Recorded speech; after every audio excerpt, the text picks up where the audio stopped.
All right. We're going to do a CRISPR class today. And so I'm just going to show you how to put GFP on the 5' end of the UBX gene, which is a Hox gene in Drosophila. So we're going to go to our Drosophila genome here in the UCSC genome browser, and we're going to search for UBX, and we're going to navigate there.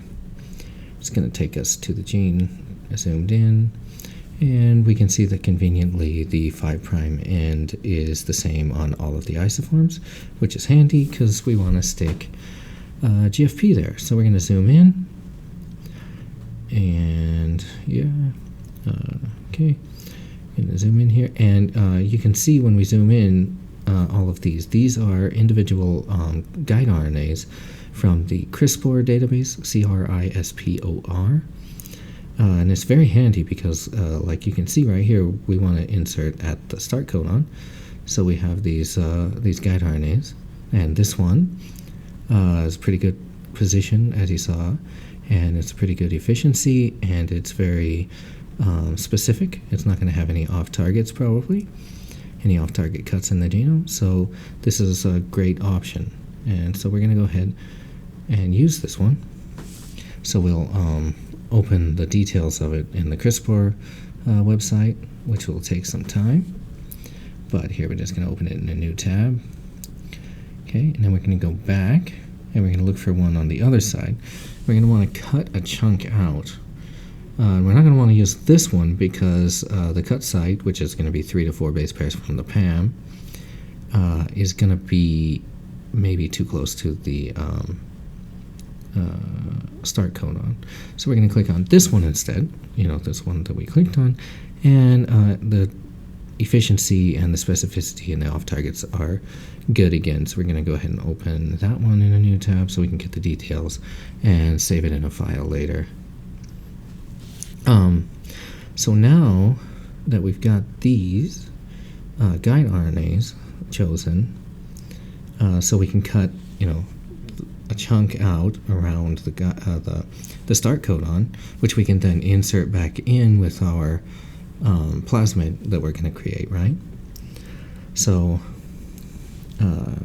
so we're going to go ahead and get the DNA for the region, and we want homology arms, right? Because I'm assuming that you have basic knowledge of how this works. So you need homology arms for the homologous repair, DNA damage repair, right? Because the Cas9 is going to cut in these two places, hopefully, and you're going to get homologous repair, right? So it's going to try to jam the piece in that you put. So you want these homology arms there on either side of the thing that you want to put into the cut part, right? So we're going to go ahead and copy that over here. And if you notice, I clicked the reverse complement in the genome browser so that we get the gene direction here. And so if we show the open reading frames, you can see this is the start right here. And we'll go ahead and check that in the genome browser. Oops. Over here in the genome browser, we're going to go ahead and check and make sure that that is actually the start of exon 1. So in the genome browser, if you just zoom in, it'll actually show you the translation of the exons. A handy feature of the RefSeq track, and as you can see, it's the exon 1. So this is where we're wanting to insert our GFP. So we're just going to go ahead and annotate this so that it's easy to know where we're at. So I'm just going to call this exon 1 start,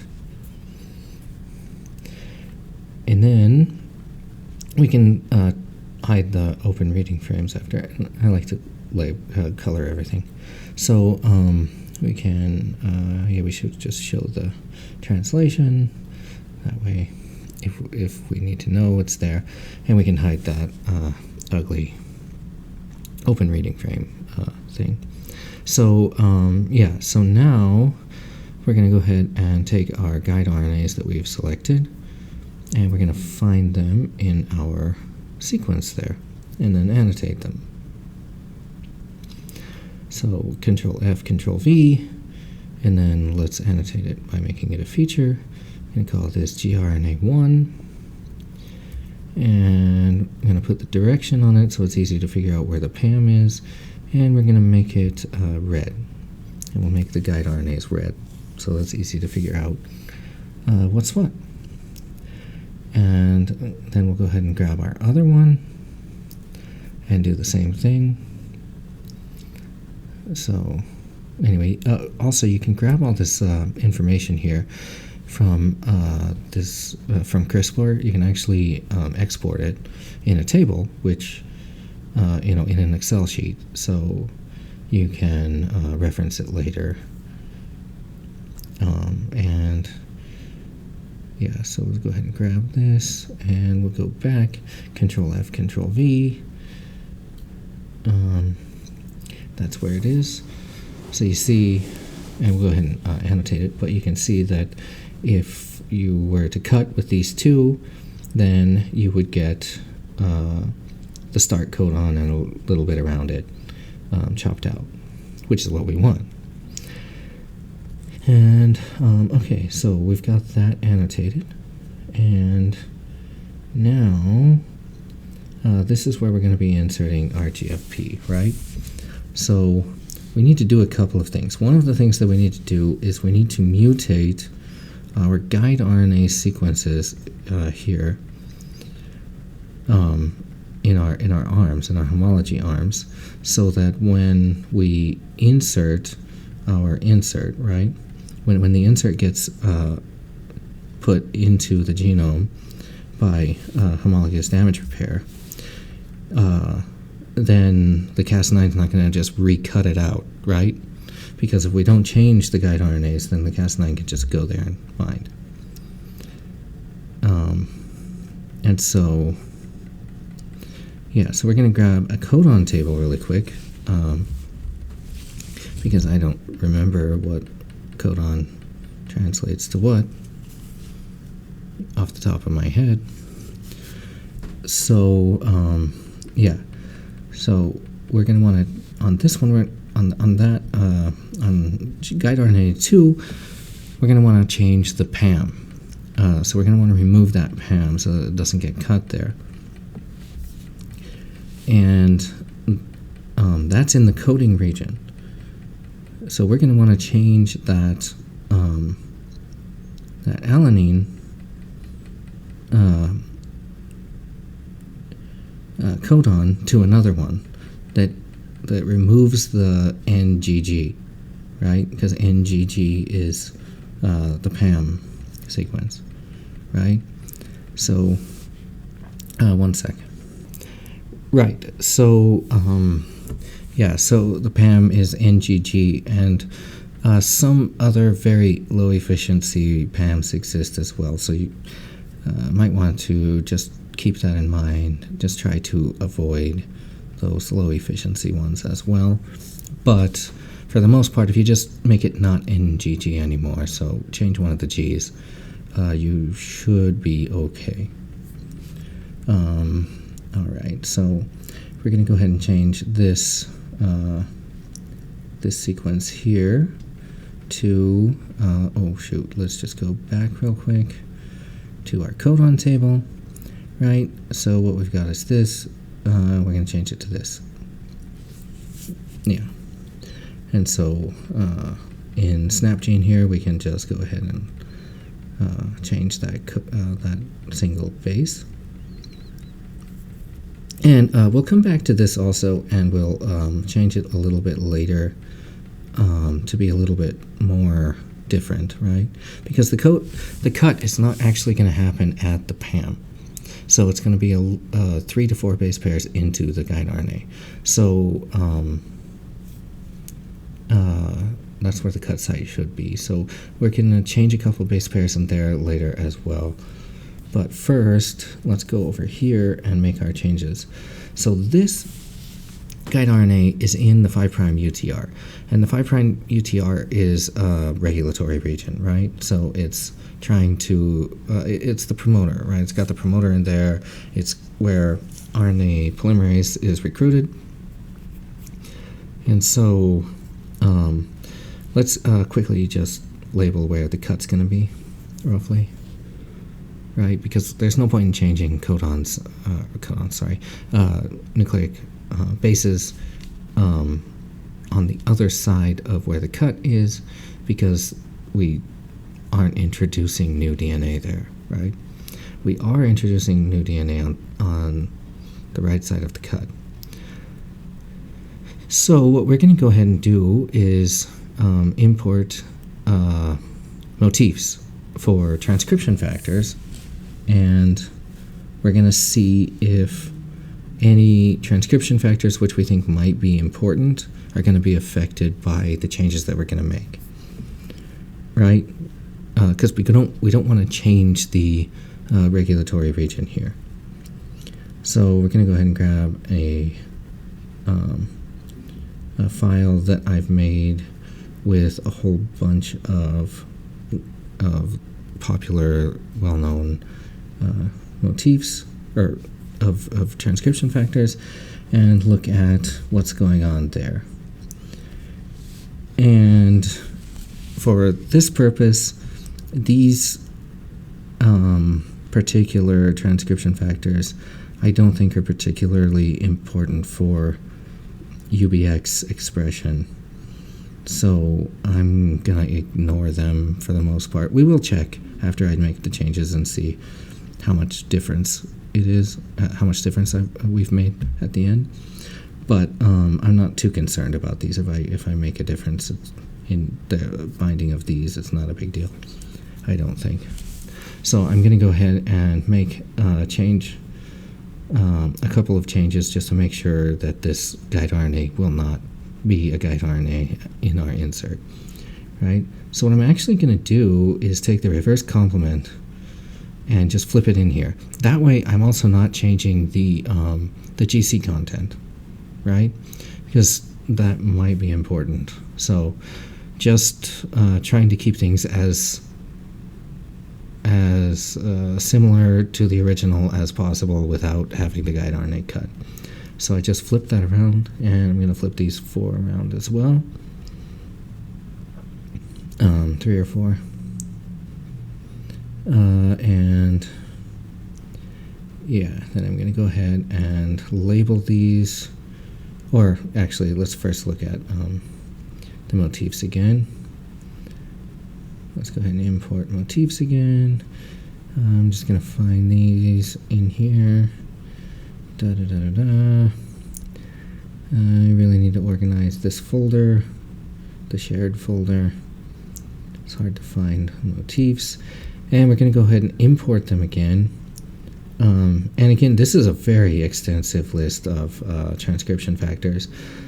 And so, I mean, as you're going to see again, it's how many?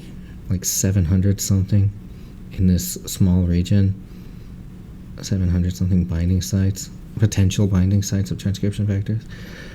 And as you can see, really only one potential OPA binding site was changed slightly. So I'm not particularly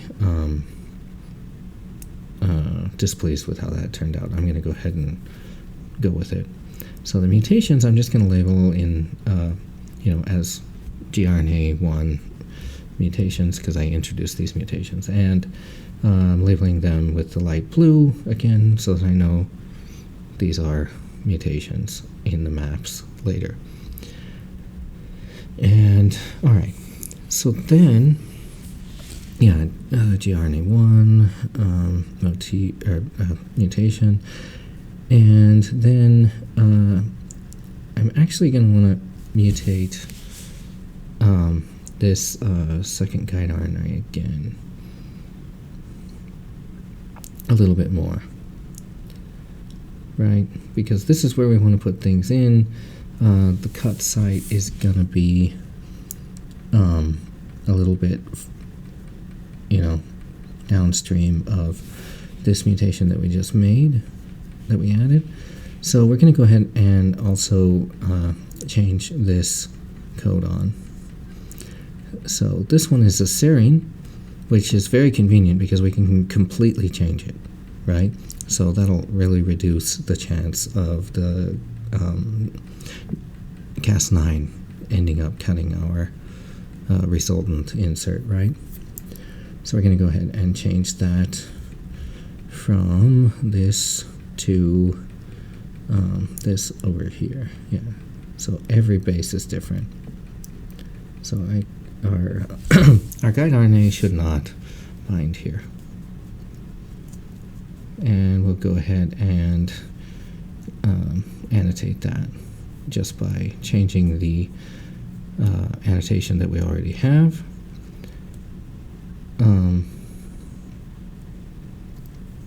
Right, because these are all adjacent to one another, but we haven't changed the amino acid sequence, right?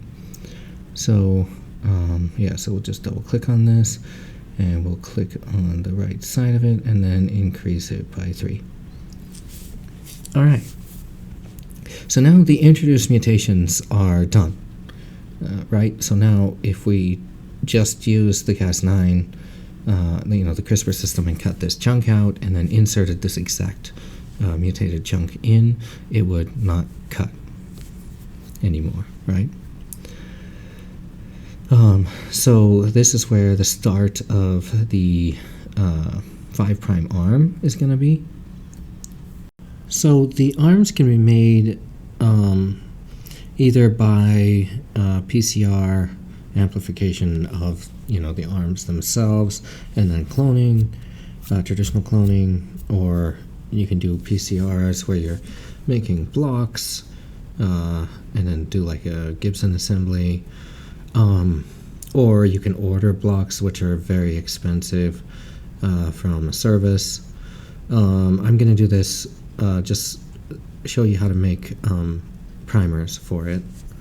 So what I did was I went and grabbed the DNA again of the region where we're doing the insert, because I added those mutations, right? So I want the fresh vanilla, if you will, sequence, and so that's what I've done here. And it should be this, and if I search for it, it's not going to show, because I'm searching for something with an introduced mutation. One moment. Alright, so now if we search for a sequence that actually exists in the genome, we can find that transition point between the 5' arm and the 3' arm, where we're going to be inserting that GFP. And we're going to go ahead and make our primers for the 3' and 5' arms. And so we're going to go here, and this is exactly where the split is going to be, where GFP is going to be put in. We're going to grab a bunch, a fair amount of bases here, and then we're going to go on over to our fresh genomic vanilla sequence with this copied. I'm going to grab a couple extra bases. Just make this really long. Like I'm using 30 base pairs right now. Let's see how that works. And so we're going to go add primer, top strand, and then we're going to paste that sequence in place of the sequence that's there. And this is what it's predicting is going to happen with that primer. And that's not good. So we need to add a few more bases on the 3' end of this primer so that it will actually stick on the other side of the mismatches, right? And so I've increased it to, I believe that's 35 base pairs. And then look at the melting temperature, right? Because you want the melting temperature to be feasible for your PCR. And I find that I find that SnapGene predicts a quite significantly lower melting temperature than is reality. So you want to be, in my opinion, somewhere between, you want to be less than 60 or 60, maybe 2 or 3.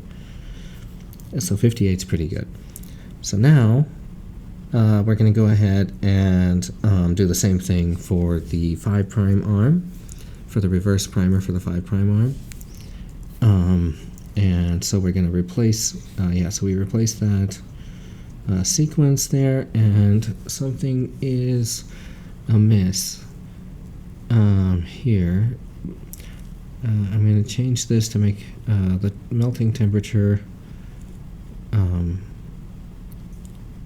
more appropriate, but I see what I did. Okay, so what I've done is I copied the DNA from the other side, from the other file. I copied it on the forward strand, and what I need is the reverse strand, since I'm adding this primer sequence manually. So I just need to copy this reverse strand here, and then do the same thing here. So just add a primer, paste that sequence in. It doesn't like it. Yeah, I'm guessing that means that I didn't grab enough bases here, so it's predicting that it won't actually bind as a primer. So let's go ahead and just grab a bunch more, and we can change that manually over here. So add the primer, paste it in, and there we go. That's more what we need. And so now I'm just gonna adjust it a bit to make it so that the melting temperature matches that other one. They don't actually have to match because it's going to be two separate PCRs, but I want them both to be below 60 and right in that 55 to 60 Celsius range. And so let's just make that, and that looks 1 second, that looks pretty good. So we're just going to name it, and then it'll be added. We're going to name it 5' arm. Yeah, okay. Anyway, and then so now we have our 2 primers, and we have them both right around 58C. Just name this one, and after they're named, what I'm going to do is import them back over into here, and so I can import from an open file, and there you go. So as you can see, they here they're binding to the mutated sequence, which matches completely. So their melting temperatures are artificially very high, right? The reason that we did that in the other one was to get the actual melting temperature on the genome, which is the important melting temperature, right?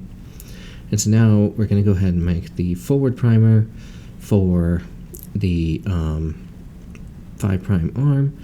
And what I'm doing here is just trying to find 20 base pair sequence right around 1,000 base pairs away from the cut site, where the melting temperature of the primer is going to be pretty close to 58. And so we'll go ahead and name it. Yeah, 5' arm F. And then we'll do the same thing for the 3' arm, since we are doing this with PCR in this hypothetical situation, right? And again, a lot of labs who are very rich will just purchase the arms synthetically made by like IDT or somebody like that. But most people are going to go ahead and do PCR. And another thing to keep in mind is I'm choosing these based on roughly 1 kb arms, homology, right? 1 kb of homology on either side of our insert. And the reason I'm choosing 1 kb is because there was a study recently by Janet Rassant's lab where they tested different lengths, and they found that at least in mouse, when you drop below 1 kb, you start reducing your insertion efficiency. And so now we've got our two arms here, so we're just going to trim the DNA down. This just makes it easier to deal with. And so now we're going to go ahead and try to grab a publicly available plasmid. So, the plasmid doesn't really matter that much. It just needs to be something that's easy for you to put your to do your cloning in. So we're going to go ahead and grab PUC19, which is a very popular cloning plasmid, especially for like mRNA probes and whatnot, but it worked just fine for this. So if I can just find it in this list, give me a second. There we go. There's the vanilla version. And so here we go. So this is the plasmid wrap in linear form for some reason. We don't care about that. Here's the multiple cloning site. So that's where we're going to be inserting our pieces, and we need to take note of the restriction enzyme sites that are in here, so what we have available to us. And then we need to go,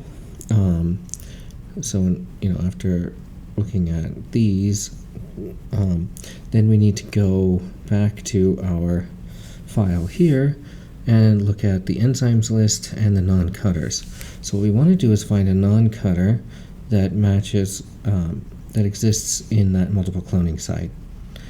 And SnapGene actually used to be where you could have this window up. But anyway, so what do we got here? We've got some that are in there.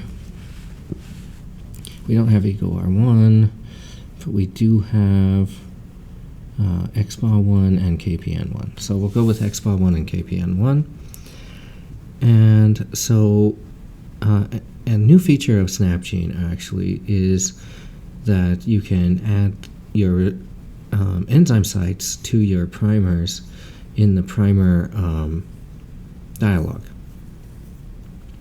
So we just need to check the order. So we got KPN1 on the 3' end and KPN1 on the 5' end. So on our forward primer, we're going to on our forward primer for the 5' arm, we are going to add XBA1, and we can add it there. And then it even tells you to go ahead and put some garbage bases on there. Right, and then for our 3' reverse arm, we're going to add that KPN1 site. So we just need to find KPN1.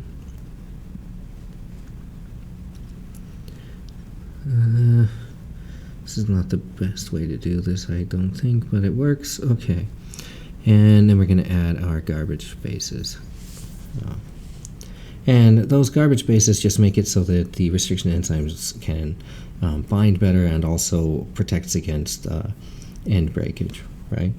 So now we're going to copy that, and then we're going to replace the bases between KPN1 and XBA1 here with our copied sequence. So we're just going to select that here, make sure that we've got it correct. Control V for paste, and then paste it in. And very conveniently, SnapGene actually brings all your features and your primers over with your paste, which is pretty nice. We're just going to get rid of these extraneous features that we don't really care about. Okay, so now we're going to build the entire construct that's going to be our insertion. And today we're not actually going to do the guide RNA plasmids because that's very basic. I will attach links to a couple different protocols for doing that, and it's very, very easy because you're just throwing a 20 base pair sequence into a plasmid. It's very, very simple and very, very easy. Right, so we're going to grab GFP, the GFP sequence, and we're going to copy it, and we're going to go back to our file here, and we're going to paste it. And for the GFP, I'm not going to do primers. I'm not going to design the primers for it because it's not necessarily true that you're going to use primers for it. I mean, you probably are, but you might get lucky and have GFP in such a way that you can actually do restriction enzyme digestion or whatever and get it exactly the way you want it. But, I mean, the primers would be super easy to make. Right, but if you are going with just straight GFP, it's good to keep in mind that you're going to want to add a spacer, linker, sorry. So we need to find 2 non-cutters for doing the cloning. So we need, so what do we have here? We have BAMH1 and what was the other one?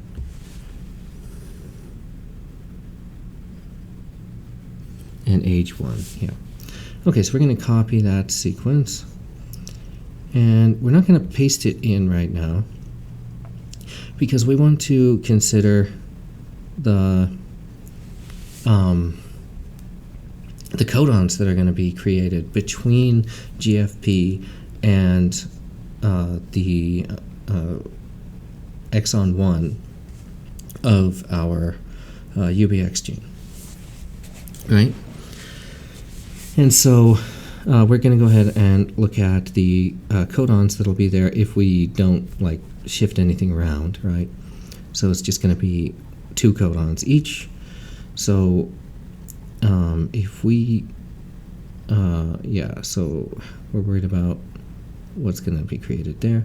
So we're going to look at our codon table again.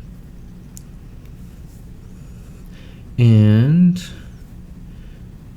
okay, so if you look at the codon table and you compare it to those, the 2 sequences of our restriction enzyme binding sites,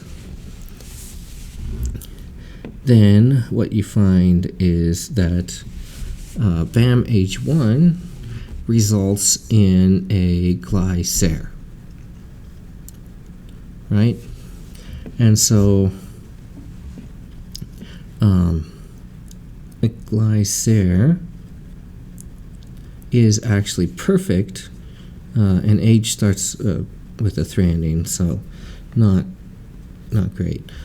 But glycer is perfect because glycer is very, very common in linkers.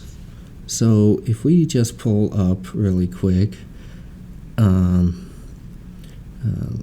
then you can see that glyglycer is a very popular, common linker. So for this, we may as well make a glyglycer where the second glyglycer is ending in a glycer that's a BAMH1.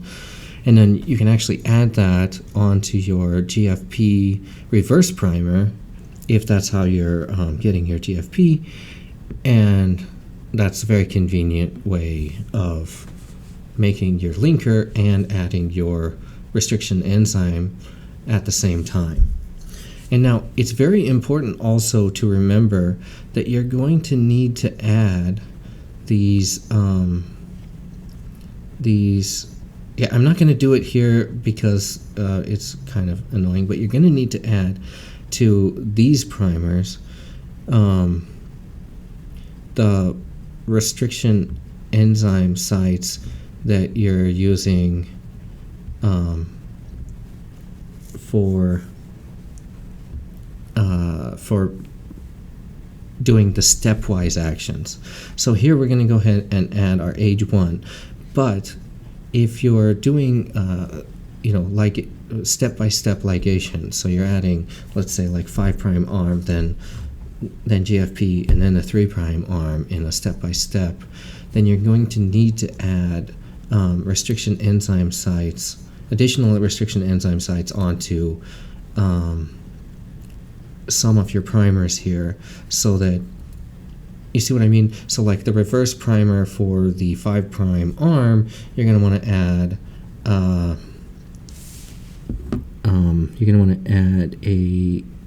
KPN1 and a BAMH1, right?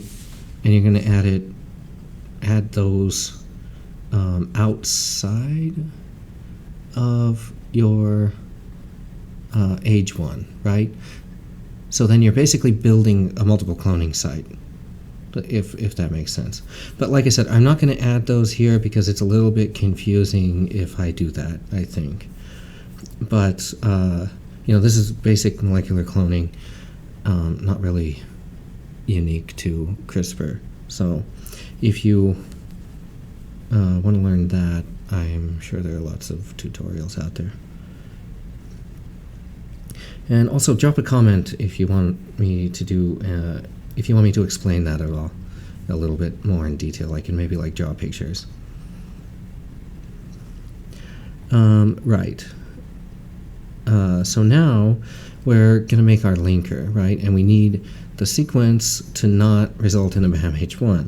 So we're just going to choose our first SARE to be completely different in basis for those codons, and our glides also. So if we do this, you see glyglycer, and only one BAMH1 side. And we'll go ahead and annotate this as our linker.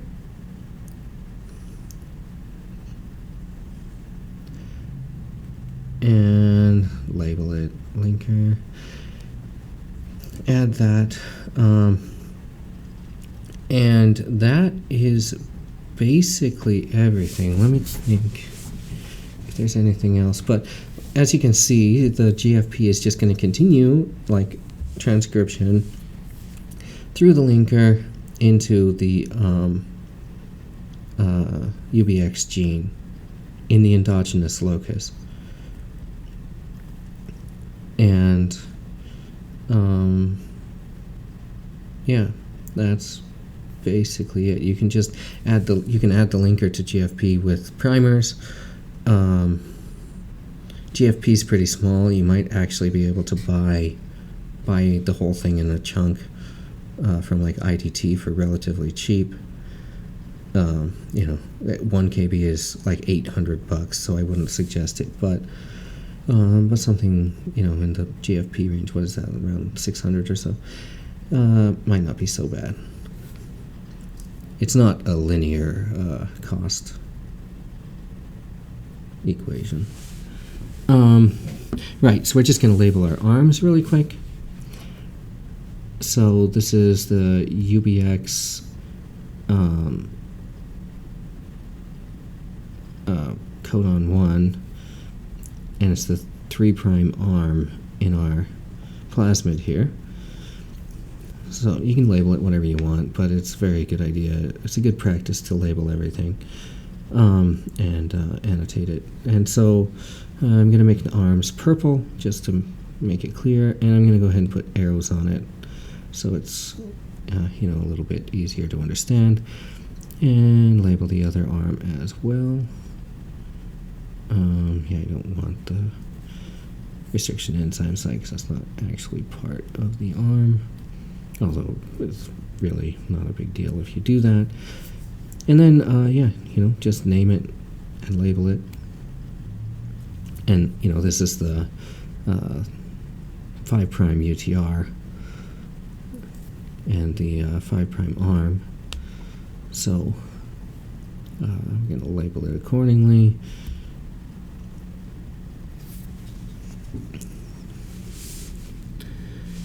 And then this is what the map looks like, as you can see.